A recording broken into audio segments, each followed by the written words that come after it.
right, so this time I'll call the to order the Suffern Central School District Board of Education meeting Tuesday, April 10, 2018. Let the record reflect that all board members are present with the exception of Teresa Monahan, who did call and said she would be absent today due to some personal issues. At this time, the Chair will entertain a motion to go into executive session for the purposes of 1, deciding appeal, a decision of superintendent of schools and student suspension hearing. 2, review with the superintendent of schools and attorney for the Board of Education legal issues pertaining to Board Policy 7500. 3, review with the superintendent of schools and attorney for the Board of Education legal issues pertaining to Board Policy 5150. 4, review with the attorney for the Board of Education legal issues concerning recently filed custodial and maintenance grievance.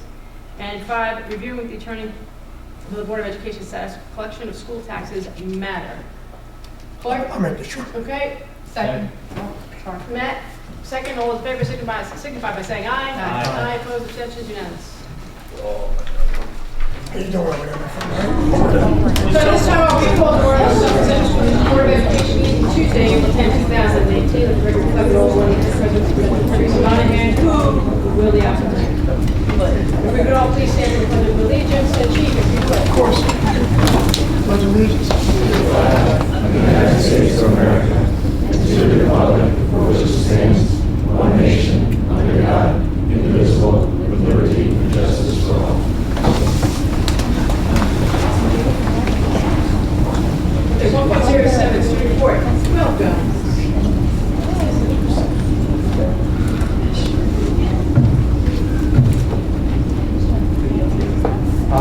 Here's what's going on in the high school.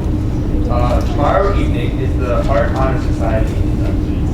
And also this Thursday night is the induction for the History and English Honor Society. This Thursday and Friday during school, the Rockland Council on Alcoholism and Other Drug Dependencies is coming and doing a presentation for all phys ed classes to inform the students about the risks and dangers associated with drugs and alcohol. And vaping, sorry. The third quarter ends this Friday for the high school. And this Saturday there'll be an ACT exam. Next Monday, April 16th, during the school day, the Rockland County Board of Election will come to the school and register all the seniors to vote next voting Monday. That's all. See everyone next week. Excellent. Thank you. Thank you, Matt. Thank you. Good job, man. Yeah, the microphone.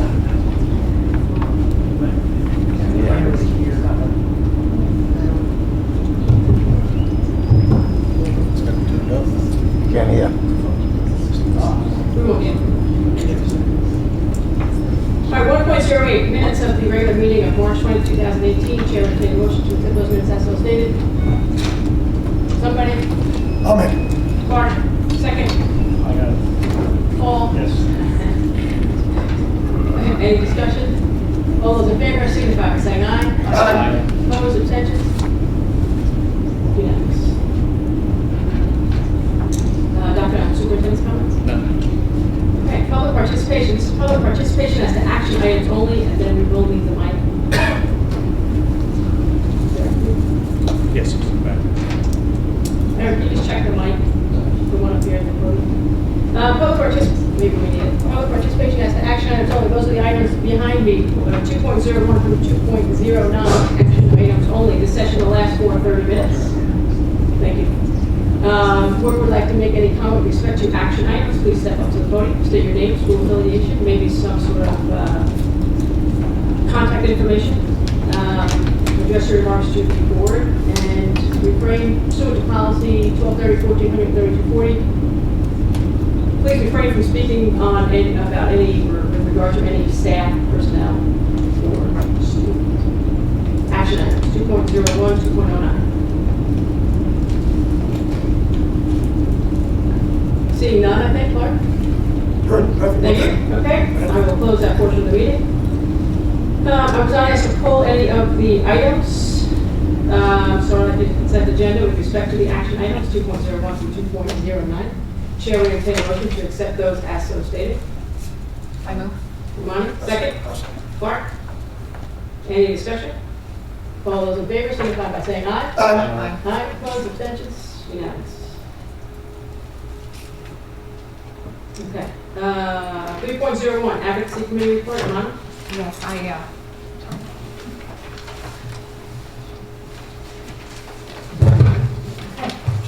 So the Advocacy Committee met in March, on March the 29th in Melbourne. Two board members of the committee, were present along with 2 members of the community who joined the meeting. We were scheduled to meet with Senator David Carlucci, who the same afternoon had to excuse himself, canceled because, as we know, the state budget was not concluded yet and went into early hours of Saturday morning. We received good news afterwards that our state aid was a little higher than we anticipated, so that was good news, and we appreciate all the advocacy done by community members, parent organizations, teacher organizations, as well as school board organizations on the state level to secure these better numbers. The advocacy doesn't stop with the budget season over, so it continues through the rest of the year and in preparation for the next state budget. Senator Carlucci specifically will be rescheduling a meeting with the committee in May. We're working on that date. As you may recall, the Advocacy Committee have reviewed recommendations made last June, on June 6th, to the Board of Education for advocacy initiatives and priorities for 2017 and 2018. And then proposed those in the November 21st meeting. These, just to remind everybody, the priorities were pre-K funding through New York State and other resources in order to possibly secure full-day pre-K in our district. So we're still soliciting and needing that information from all our administration. Reevaluating the poverty rankings. We've had conversations with Mr. Kuchera about that and possibly looking at state aid percentages in comparison to foundation aid formulas instead of the poverty rankings was recommended by Mr. Kuchera. And the last one was legislature to make available to school districts anti-bullying and LEAD programs. So those were the 3 initiatives. The committee reached out to district administration requesting feedback on these 3 focal areas. Thank you, Mr. Kuchera, for providing important information. In the meantime, while you're busy with budget season, Mr. Kuchera has agreed to meet with the committee after budget conclusion. So we appreciate that. And in the meantime, the information sent to the committee regarding how our state aid percentages compare to foundation aid formula, which is the presumptive way it should be calculated, how our percentages are actually lower than they should be, especially in comparison with other districts in Rockland. We forwarded all that information with your permission to our legislators, Senator Carlucci, and Assembly members Bradnick, as well as Jaffe, who looked at it very closely. It was very helpful. Thank you for that. And so we hope to continue the dialogue after budget conclusion, meaning district budget conclusion. We also are still in anticipation of some help with figures of what would be needed in order to hold a full-day PK program in our district. What type of funding are we looking to advocate for? As Assembly Member Jaffe had said, please give me numbers and I'll ask for them. We also want to communicate and have asked to communicate with district administration regarding just a discussion of parent communication in general, in terms of parent education on several issues, how to make parent education more accessible to all parents in the district, etc. So we're waiting for that feedback and hopefully to schedule those meetings. In the meantime, our next committee meeting is scheduled for April 26th. Assemblymember Bradnick is going to be joining us for that meeting. And there are 2 resolutions passed on March 6th. Namely the state aid resolution and the resolution against state property tax surge. Those 2 resolutions were also shared by all 3 legislators. So following through April with Assemblymember Bradnick and hopefully in May with Senator Carlucci. Thank you. These meetings, by the way, are open to the public. They are posted on the district calendar as well as board docs. Thank you. Thank you, Marty. Can you guys have to provide a resolution for the board to pass? Which Regarding resolution? advocacy. So I don't know if you can do that at the next meeting? Just What? Regarding what topic? Any of the priorities that we're going to, like, we've never taken a vote on it. In the November meeting, we Regarding state aid, we passed a resolution on For March state 6th. aid, we did actually, administration sent a resolution for that. And in the past, all resolutions were worded by the admin. Right, exactly. So I don't know if with respect to like the pre-K or. As soon as we have numbers, absolutely. Okay, We just okay. need to meet first, right? So if you want a resolution about pre-K, absolutely. But we this should have resolution to. for the board, so the board can approve adding this to that. Okay, that's For fine. pre-K, absolutely. So as soon as, we have voted. as soon as we get the feedback from state aid, we already did. Mr. Sheriff, do you propose that we pass another resolution regarding state aid? That was, Well, I think we're on a new calendar now. I mean, it's, Yeah, it's, with the election coming up, and then it's a new season, so. I so we think can put together something I else think for the it's new in December, year. January, yeah. There you go. I think it's always gonna be state aid. Oh, absolutely, yeah. And then maybe a resolution to go back to the actual foundation aid. I think that's relevant, and that we've been looking Right, at. so if you guys, and advocacy, you guys can do this. So- Okay, we were never asked, but thank you. That's fine. Thanks, your money, thank All you. right, thank you. You guys, any other- Captured everything from our meeting.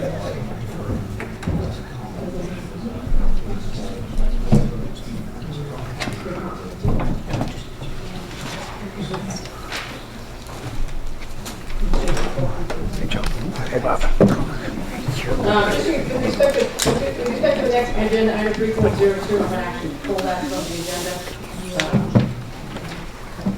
The backup for that will provide to the board at some other time. So we'll You say we'll pull that up?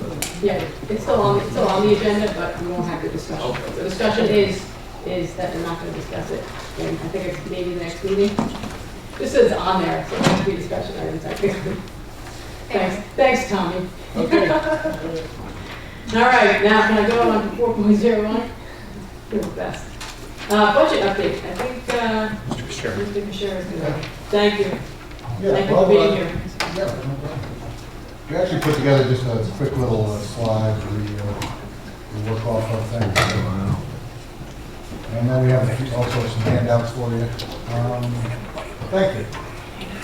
All right, as we had discussed earlier, state budget summary, foundation aid was the only area of the budget that was increased, that is a formula-based increase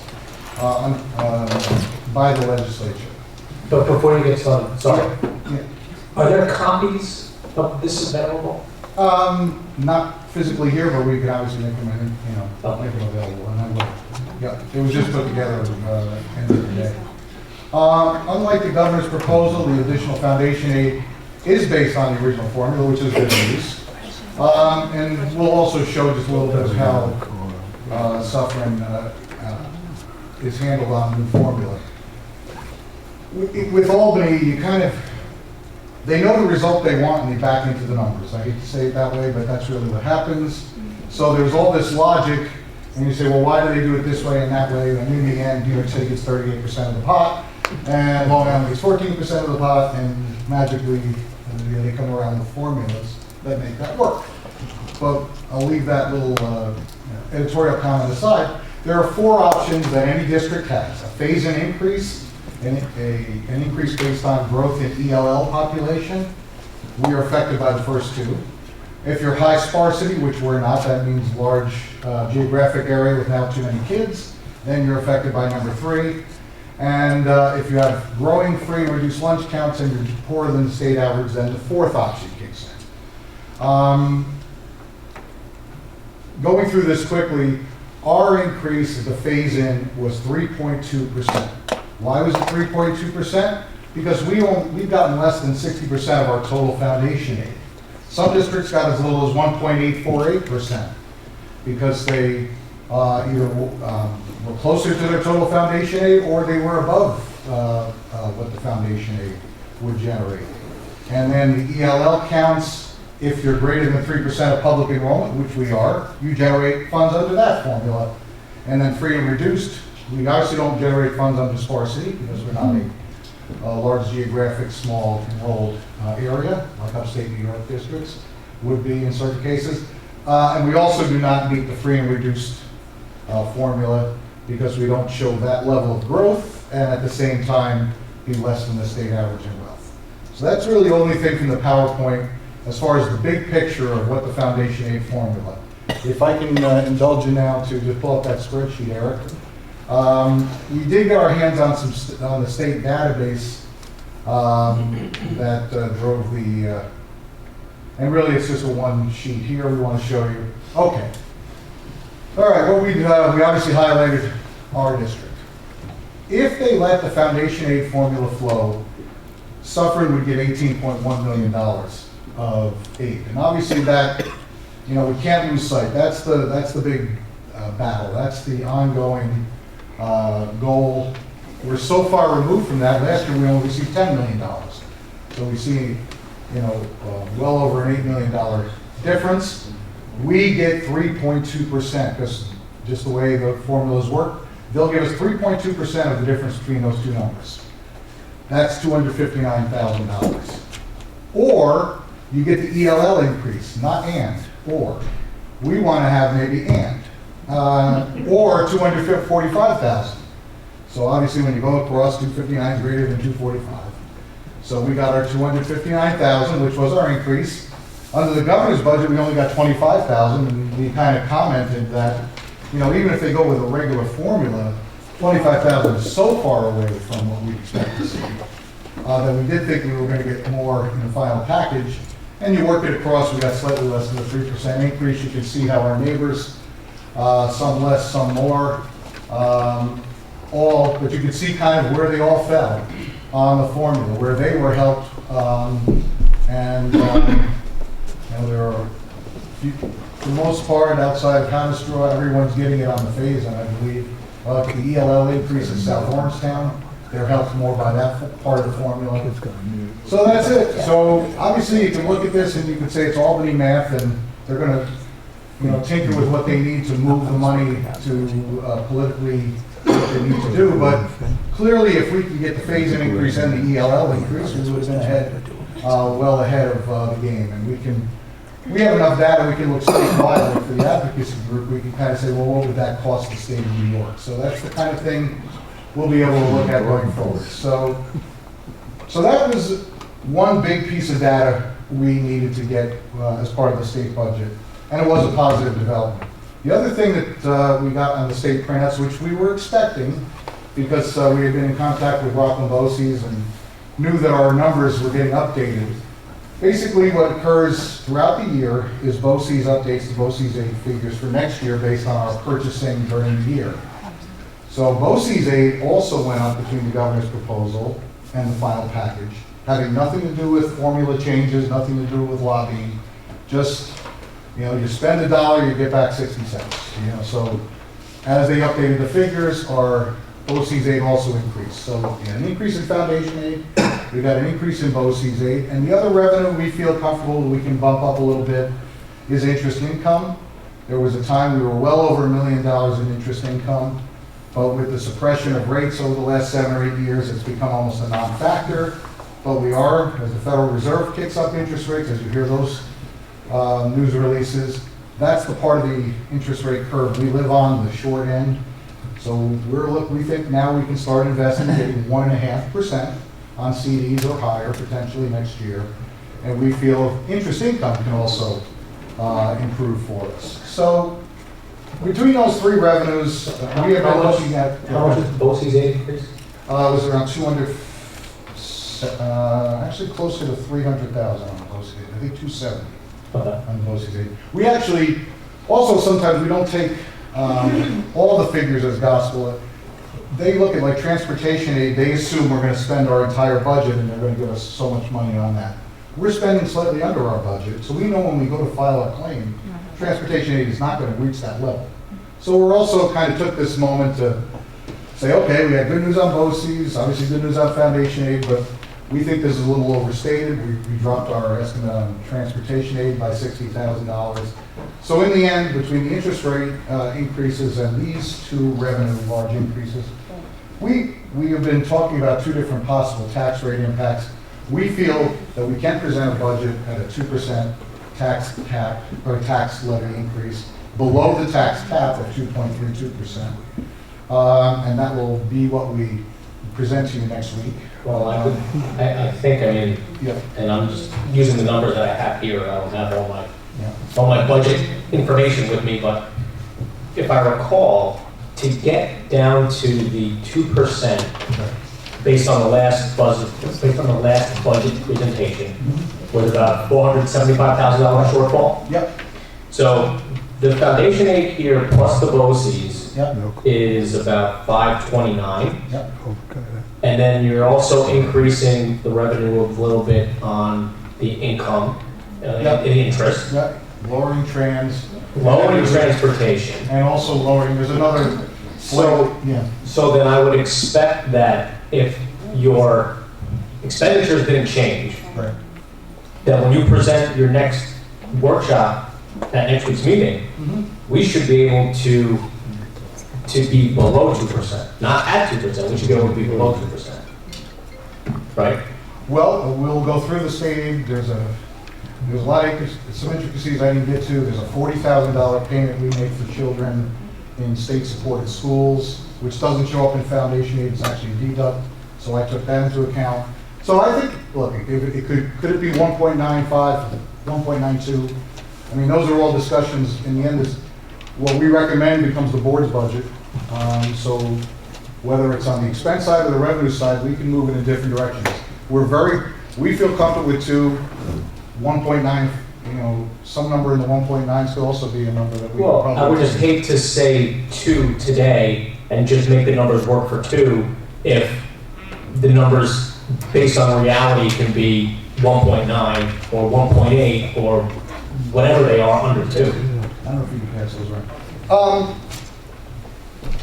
There's science to budget and there's an art to budget. We normally estimate revenues a little conservatively on the low end. We estimate expenditures a little conservative on the high end. So and we are obviously also, we're going to be discussing, as we just broached, a 5-year look forward. So everything is kind of, well, we're an ongoing concern. I think to go with the tax cap of 2.32 with this amount of good news would be more than we need. I think there's an implicit 2% in people's minds as a tax cap. So we felt, God, if we can get down to that number or slightly below it, that, and still with our eye on the long-term issues that we have ahead of us, which we're going to be discussing in more detail with the 5-year plan. But clearly, that's what these budget meetings are for. This is the board's budget in the end, and we will go with the board's directives on whether we can squeeze a little more on the revenue side or cut a little on the expense side. And that 5-year plan will be part of next week's presentation? Sure. Yeah, we're putting the final touches on it. Okay. There are two expenditure items which kind of transitions nicely. There are 2 expenditure areas that we've discussed, big areas of budget: health insurance and teachers' retirement system.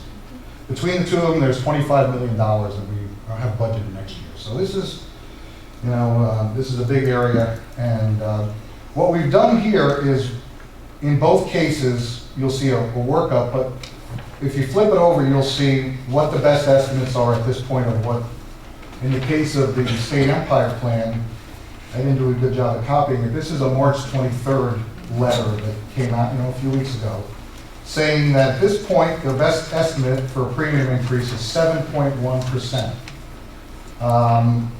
in the aggregate for the Empire Plan. And they'll also say that it won't be finalized till September. So on the front page, we took our current bill for health insurance, assumed 6 more months of that bill because there was no increase. The increase we kicked in January. We factored in a 7.1% increase for the last 6 months, and you'll see we come to a gross figure of almost $20 million, $19,881,000. The employees contribute to their health insurance on different percentages, but for purposes of discussion, say 15% is the employee contribution. That's $2 million, which would also increase slightly if the rates go up. So we're saying $2,071,000 would be the employee contributions next year. So that gives us a net cost of $17.8 million. The Medicare reimbursements, which we do have to pay by law for people over 65 because they have a slightly less health insurance bill, but we, as part of the night shift plan, must reimburse the Medicare. Not the Part D, the Part B, is it? Take the part. B. Then our total, so if we just go down and do the math, that's $18,850,000. We have $18,920,000 in the budget. So we're saying right there, we have $69,000 more than what that pure calculation is. But then we throw in some caveats. When a person retires, they still have health insurance and a new person coming in. So we have potentially more bodies we're going to be insuring. If a person moves every December, they can decide, I want to drop the plan, I want to add to the plan, or I want to move from individual to family.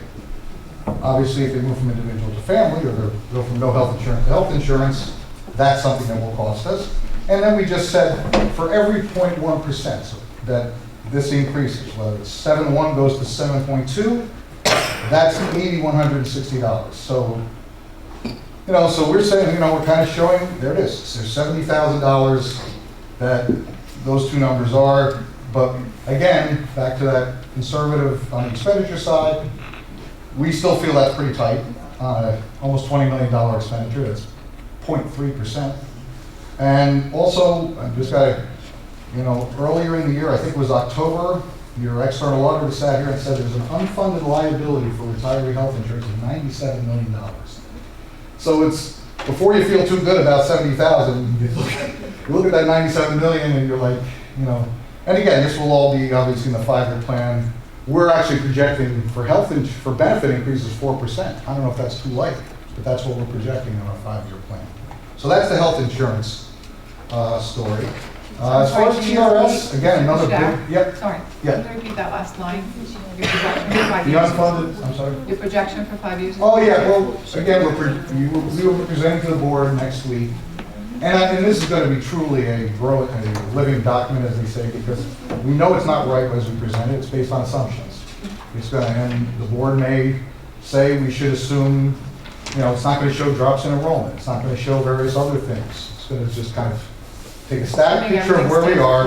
Yeah, and so it's going to be definitely good for a lot of discussion, and also will be our guidepost. But it will show things like a big drop in building aid next year, and it will show a drop in debt service for the district, and not till almost 4 years out. So we look forward to presenting that. When we resume health coverage, health insurance coverage, we are going to presume you said a 4% increase?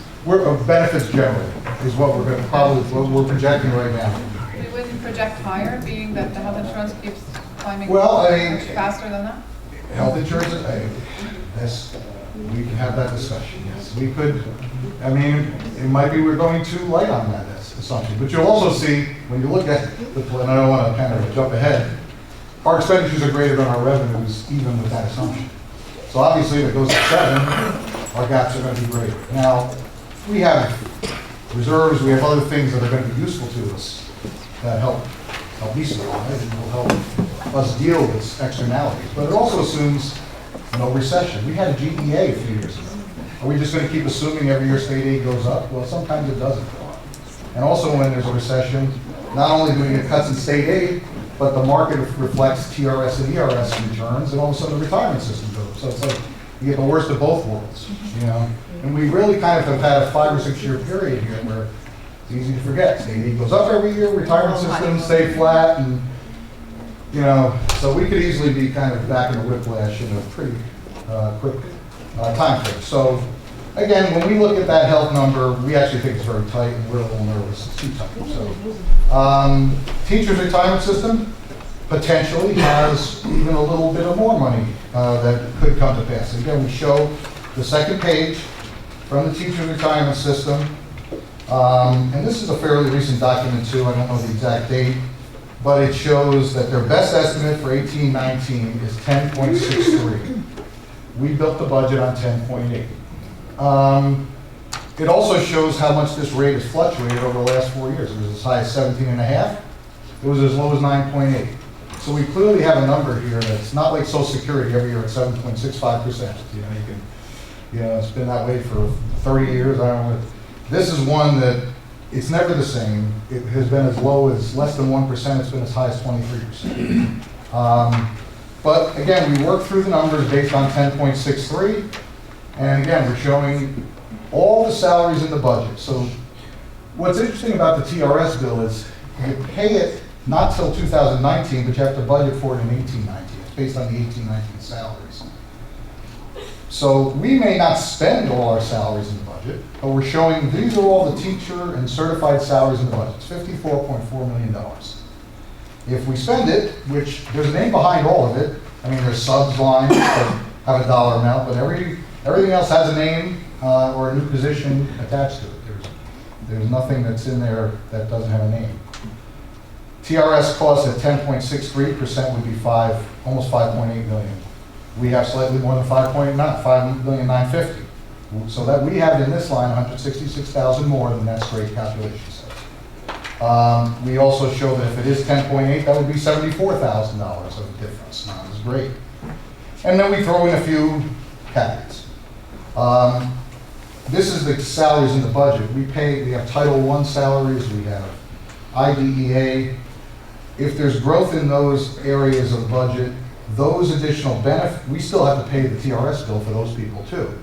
So this does not factor anybody who's fully funded in the grants. So there is going to be an additional cost for TRS for those people.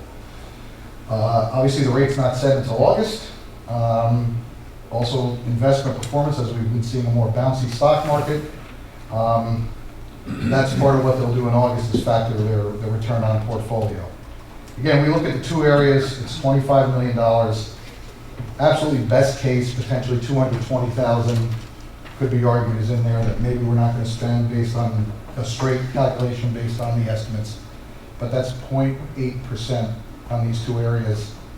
And again, that's just back to our normal reaction. Don't take all the good news and, on the revenues and factor in things on the expense side, especially for rates that are fluctuating, one in August and one in September with final numbers. So, and not that we have to make a decision tonight, but this I think will help us set up our discussions next week. And in the end, this is the board's budget, so we are, we will obviously make comments, but we think this is pretty tight on these two benefit lines. We had this discussion on all, and we kind of said, stay with what we got on that for now. What we appreciate. So with that, we'll be sending things on Friday, the 5-year plan, and obviously the power plan on the budget, but this will be the parameters of it will be expenditure similar to what you saw March 6th, and a little bit more in revenues. Quick question. So, I just, in very simple terms, since I'm not an accountant, I just want to have a better understanding of what a responsible way to address this as a board and to put out the best possible budget. From one end, we definitely don't want to spend more than we need to, Right. and not raise taxes more than we absolutely have to. On the other hand, there are predictions in terms of the health insurance, the retirement costs, etc., that foreshadow, and possibly state aid dropping, that foreshadow, I want to call it harder years or more difficult budgets. How to balance that? Because again, do you deal with it then? Do you deal with it now? What's the best way to handle, again, tax responsibility, alleviating the burden on taxpayers while planning for these difficulties we predict. I don't envy your job because that's kind of the juggle that you as representatives of the community. From a purely business official point of view, it's a lot easier if we have more revenues and, we have more to deal with. It makes our job easier, right? So it's easy to say tax to the tax cap, but I realize the burdens that are on the community, so we're trying to weigh those two things with an eye towards the future, with an eye towards, these might be the good times, but it is a balancing act, and there is no, is 1.9 the right number, is 2.1 the right number? That's as much a political discussion as it is a scientific discussion. So you try to kind of find the sweet spot between all those things, and where you can kind of know that we can handle a storm if it comes through. A few years ago, we were able to do a zero because the GEA was returned At that point, the TRS rate was dropping. So it was just kind of like, well, why with two pieces of good news, it's, let's do a zero. And there was some push of, well, we should always go to the tax cap. But, but I think when you look across the 5 years, what gives me comfort is this district has been prudent. We have strong reserves, and that will help us through a lot of this. We can handle better than the other, 6 districts in the county. I just know from their situation. They don't have the reserves. They probably already kind of gone to the well as much as they could and tapped them all, or at least a lot of them. So, I think it's a balancing act, and we'll look for your guidance really on weighing those things. With that fiscal responsibility piece being really definitely priority, as much as us, the district success is very important for us and all of our citizens, but, again, we want people to be able to afford to stay in our neighborhoods. So, thank you very much. Okay, you're welcome. Thanks, Ian. Thank you. Thanks, Anthony. Yep. Okay, so now we're at 4.02, this is the policy manual update. Teresa Monahan is not here, she is the chair of the policy committee. However, we did have a meeting 10 days ago or so, and what we've discussed many policies. However, one that we have for the board tonight is policy 4772. It's a new required policy. And actually attached to it, you guys had the regulations as well. Unlike any other, dare I say, all other regulations, this is, I think, the only regulation that the board that actually approves. The other regulations are done by administration. So, I don't know, Dr. Adams, do you want to add anything to this? I don't know if board members have any questions. I know it was also reviewed by the administration. Yes, policy 4772 is graduation ceremonies. It would be a new policy. It's required by the state. And under our current policy, this is a first reading, just means you're getting to see it for the first time. And but your input as quickly as possible would be valued, because there's policies that we already have, 4770 and 4773, that would change if you were to adopt 4772. And so we're holding back on those changes until you take action on 4772. So typically, under policy 2410, you do the first reading, which you're being exposed to now. You give feedback if we make any changes, and I can tell you that the policy is closely modeled after the New York State School Board Association policy. It's been reviewed by the attorney, and it's been reviewed by high school administration, because it impacts them. And really, for the high school, it's not going to be a big change, because it just formalizes what they've already been doing informally. But it's something that the state, as you can see in the upper right-hand corner, is a required policy. So you don't have a choice as to whether or not to adopt it. It's just if you want to change some of the language. But it's a first reading. And I know because of our break last week, sort of, we have another board meeting again next week. So the sooner you can get any feedback to us, we can make the changes.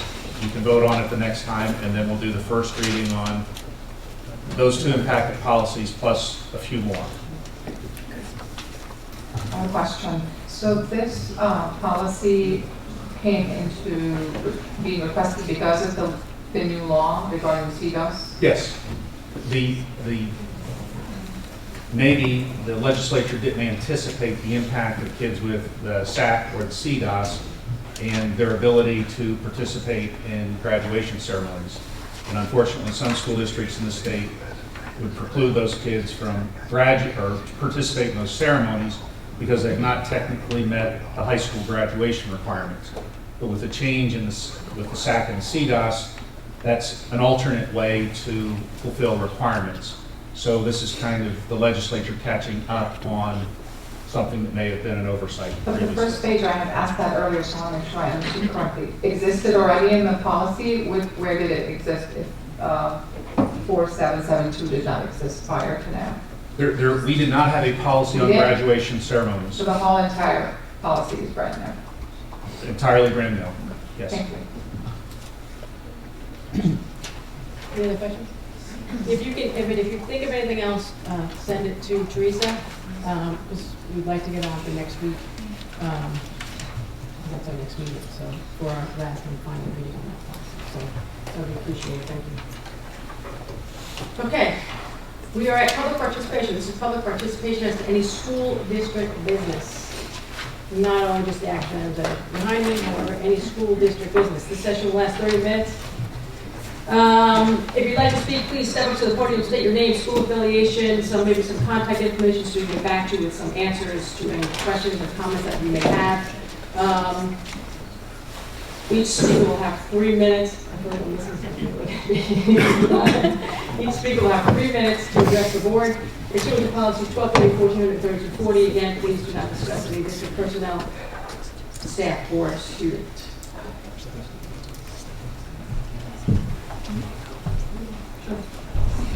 I hope you don't mind, I wrote some notes down because I wanted you to hear me over my move.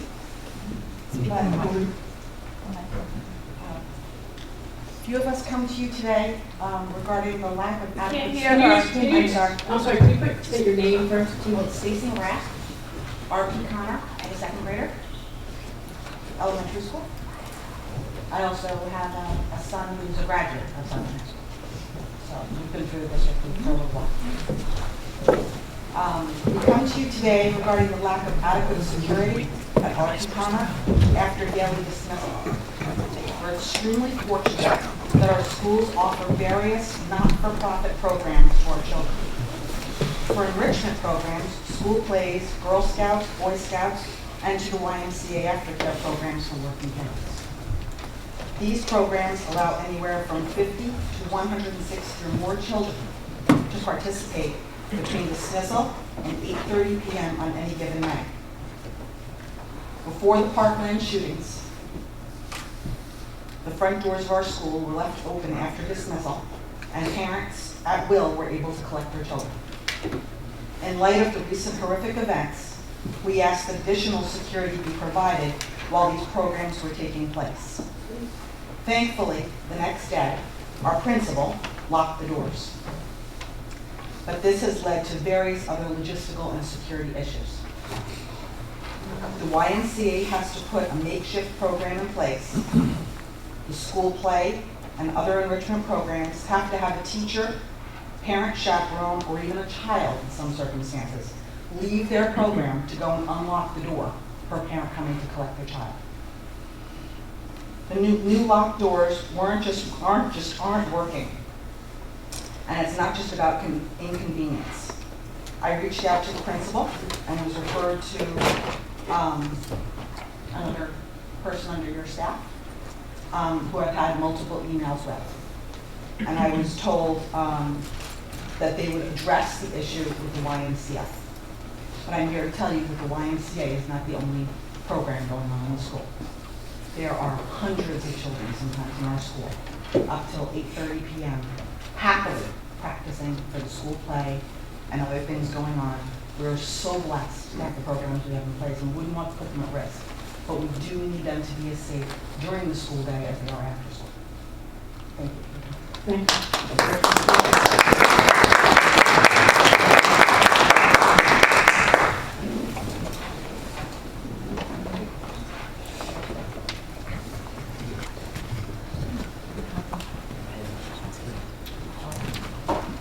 Good evening, guys.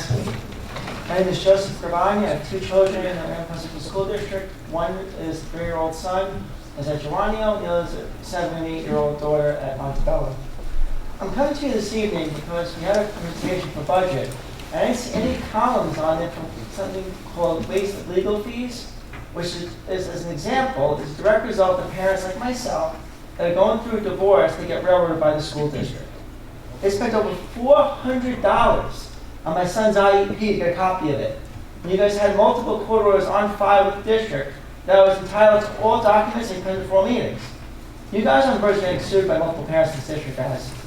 By your conduct in handling IEPs when there's divorced parents and mothers and fathers that aren't being notified properly as per federal and state law. I think it's strongly advised that this district starts to comply with federal and state laws regarding IEPs and notification when there's divorced couples involved. In addition, I think there should be strong guidance from a committee be set up for mothers and fathers of divorced parents that when they go to pick up their children at school are harassed and bullied constantly. And it's not just myself. I've spoken to over a dozen parents that have the same issues I'm having in the last 2 years with this district. And I'm respectfully asking for one of the board members to convene a committee to help parents like myself that are going through divorce and have a little bit easier time dealing with this district. As it is alone that my son's IEP will have to be redone. Because there was no compliance, federal or state compliance. And I'm coming to the board this evening, bringing in federal court, where this was headed. I'm not going to point anybody out by name, but as I said, it pushed over $400 that went to school books and other expenses instead of giving it to the lawyer, which is exactly where it went for this document. Thank you for your time.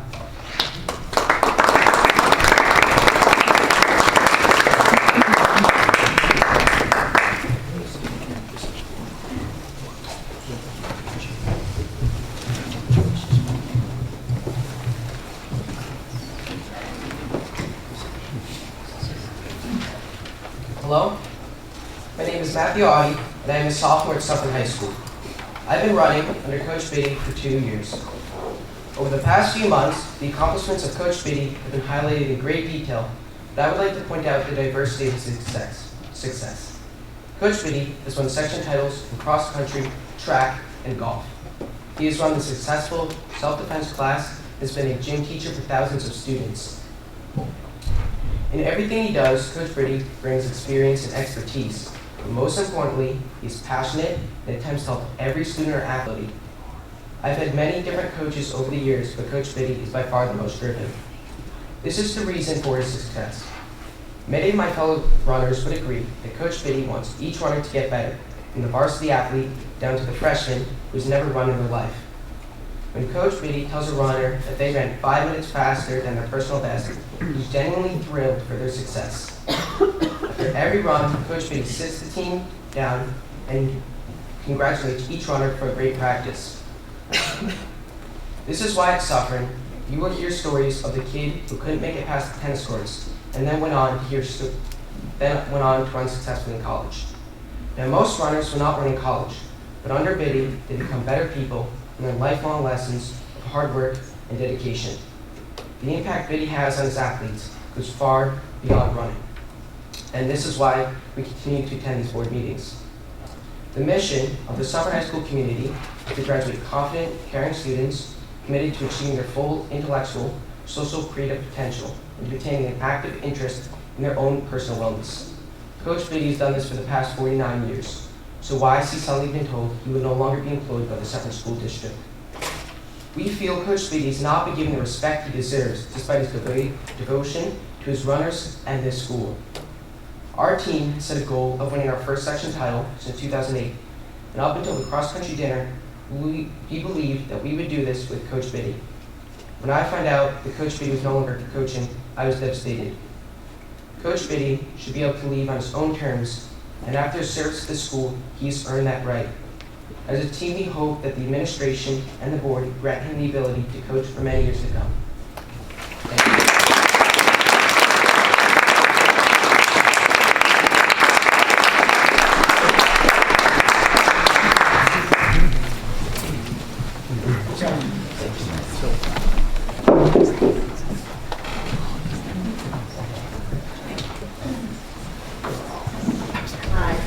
My name is Fern Lowenfeld. I happen to be the grandmother of one of Coach Biddy's cross country. I also am a graduate of Suffern High School way back when it was in the middle school, which was 1/3 the size, and it housed grades 7 through 12. So it's not like I'm new to the community. And I want to speak very strongly in favor of the coach. My grandson came in as a freshman, and it was difficult to start trying out for a cross-country team. He's not exactly a Phi-Dipides, but he has a great deal of will. And Coach Biddy not only got him to be a better runner, but gave him a sense of confidence. Confidence that went beyond just cross country, but went in the classroom. In fact, he came in today from a track meet, and the ability to go out for track as well as school is evidence of how important Coach Biddy is to the students of this school. And I speak to you not just as Vasily's grandmother, but I've been a teacher for about 40 years. And I appreciate the role that coaches play, not just coaching a sport, but being a real teacher and getting kids to appreciate the value, not just of the sport, but of the school as well. And we tried to find out what was the reason, and I got some pretty just little perfunctory statements saying, well, it may be political or whatever the reason is. And in my note that I sent, I quoted from the Supreme Court on secrecy. And I think that all of you agree that secrecy has no place here. This is not national security. We don't want to embarrass anybody, but there's no room for secrecy. And I will quote Supreme Court Jackson, who was from the Hudson Valley area, and he said that secret is abhorrent to free men because it provides a cloak for the malevolent, the misinformed, the meddlesome, and the corrupt to play the role of informer undetected and uncorrected. And I know that's a little bit high-strung for a regular board meeting, but I think that we can all appreciate how important it is to have someone like Coach Biddy with our students, and we don't need any cloak of secrecy. Thank you.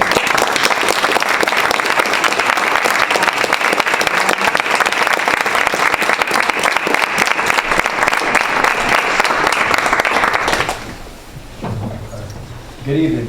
My name is Ben Hockheiser and I'm a senior at Suffern High School. I've been running cross country and track since 7th grade. I stand here tonight to discuss the reinstatement of the most successful coach in New York State history, Joe Biddy. Yeah. You would think someone who's been coaching half a century would have some credibility. Each of you, board members of Suffern Central School District, have the obligation to provide for the people of our town what we rightfully deserve.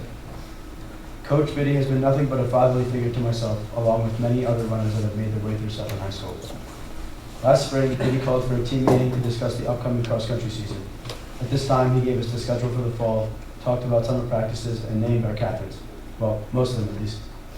He said, your captains for this fall are Jeremy Giardina and Michael Hamlin. I sat there thinking, wow, this guy must really hate me. Summer practices came around, and at this point, I was just done. I had no desire to be there anymore. Biddy called up my dad to see what was going on and to figure out why I wasn't the same runner I was in previous years. Soon after, he talked to me, explaining how it wasn't even about the running he was concerned about, but it was about me as a leader on the team. It took some time, but I eventually realized what Biddy was trying to tell me. Cross country isn't about the running. It's about being part of a team. It's something different, something special. Especially with a coach who pours his heart and soul into it. Most coaches care about the wins and the success. Biddy is different. As much as anyone wants to win, all he wants is for each person on the team to grow and progress. The summer practices continued, and about a week before the team went away to camp, Biddy named me the third captain of the team. I was shocked. I didn't understand what he saw in me at all. He has the ability to see the potential in people before they could see it in themselves. This fall, I worked harder than I ever have just to live up to the potential that he saw. He gave me a sense of confidence that I now carry into every aspect of my life, like meeting new people as I prepared for college. A simple conversation can go a long way when the man you've idolized for 6 years looks at you and just tells you to live to the fullest. This was Biddy's job. Sure, his job was to coach a bunch of skinny kids and tell them to run. But this was his real job, to unleash the beast inside and let it run wild. At the end of the fall season, I really thought I had nothing left. I told Biddy I don't want to run in the winter, and his response was simple. Do it, just run. I responded with something along the lines of, Biddy, I really don't want to, I got nothing left. He said, just run. I ran this winter, finishing the season with 2 personal bests in the mile and the 2 mile, 4:39 and 9:55 respectively. I was jaded after the winter season and wanted to quit running for good. I called up Biddy to tell him what was going through my mind. He explained that it's not about the times anymore. He said, do not quit, you'll look back on it and want to punch yourself for quitting. You've run 11 out of 11 seasons so far, you don't want to make 11 for 12. Just have fun with it, embrace it, and enjoy it. It'll be over before you know it. Elvis Presley once said, truth is like the sun. You could shut it out for some time, but it ain't going away. No one can deny the truth of this matter. Joe Biddy deserves better than this. We are your son. We are your voice of reason, and we will not rest until Joe Biddy is reinstated as the cross-country coach at Suffern High School next fall.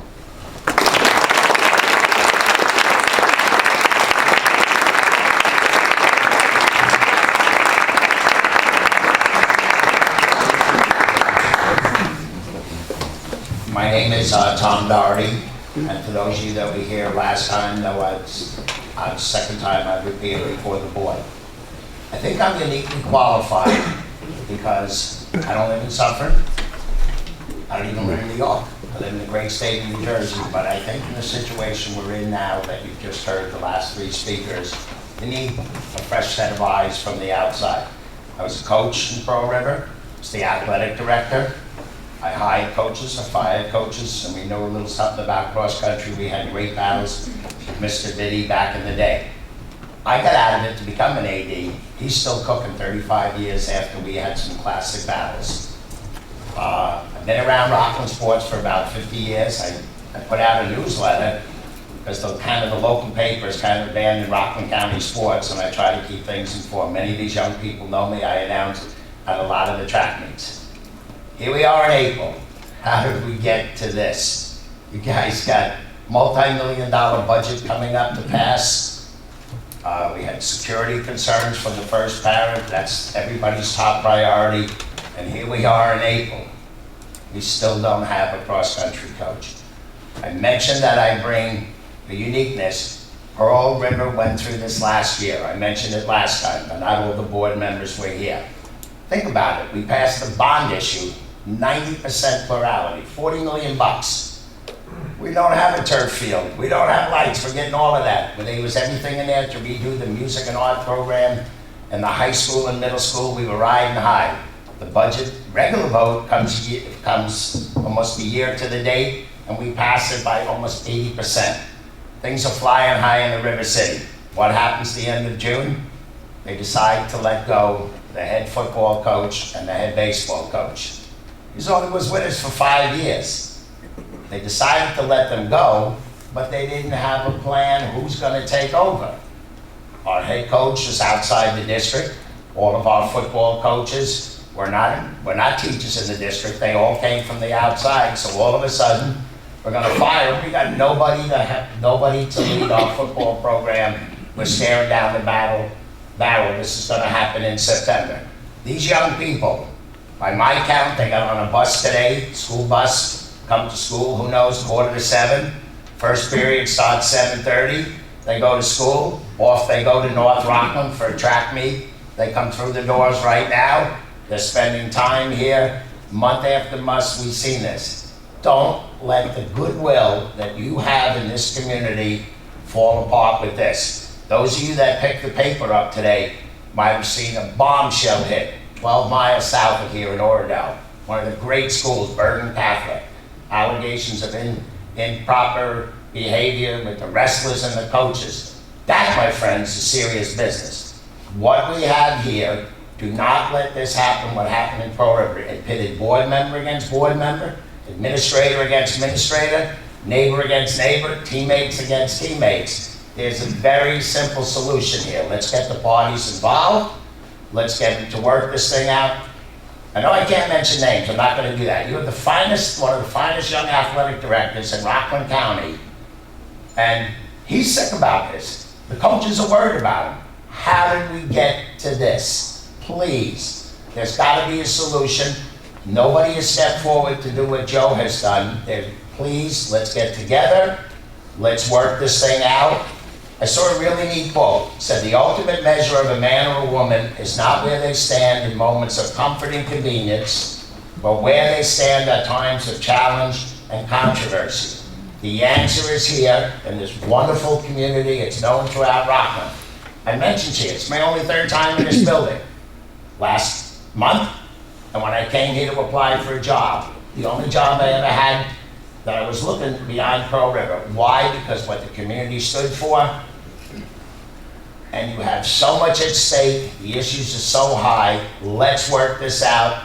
There's no winners or losers. The children need a coach, you have the best coach around. Please, please, let's get it done so you can get on with the business of educating everybody else in this community. Thank you for your time.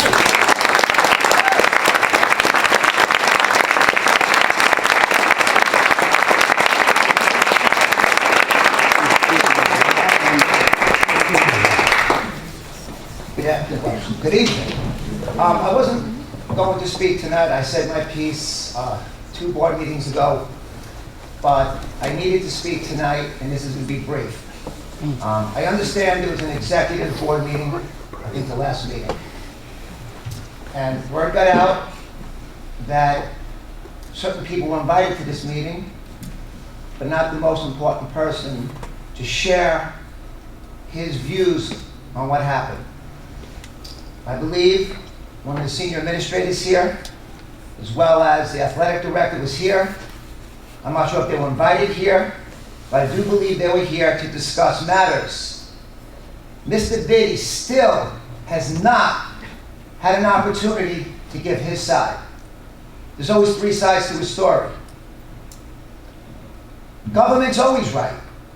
The plain civilian never has a chance to speak their mind. I can't tell you what really happened between Mr. Beatty and the administration. And the fact that he's no longer a teacher, he doesn't have the union to support him. He's now like any other coach. If you don't want him, he's gone. But this situation is different. 50 years, nobody's perfect. But why won't you allow him the opportunity to give his side? I know you can't answer, but why? The administrators had their shot. They spoke. They did speak. Why not give him 5 minutes to say what happened in his voice? Why not? Why couldn't he speak to you? I know you're not going to answer. Why not? Why didn't he get his chance? He was told he'd get a fair opportunity. He did not get that. Right or wrong, I don't even know exactly what went down, but why not give a man who's been here so long that opportunity? Could someone look me in the eye and tell me why not? And down again.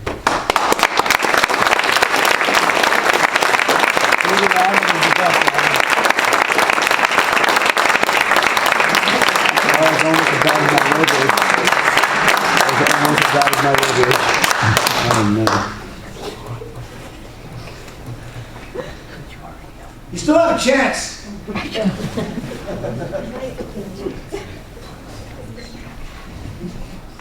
Love you, Biddy. You're looking at each other, look at us. We'll close that portion of the meeting. Oh, thought so. Anybody else want to speak? Anybody else? You guys. Okay, so I'll close that portion of the meeting, 5.01, public participation. Brown says no. And Mr. Hawkins, I know you know how the board does not interact. I know, I expect that. It's just as difficult for us, you know. I hear you. But I appreciate you speaking, and Nothing to say, I got you.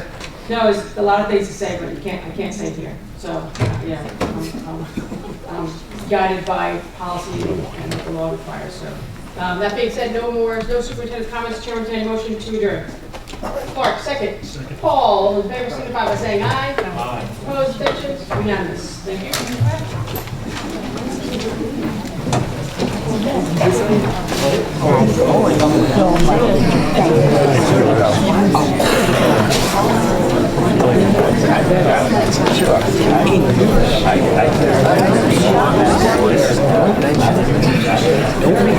you.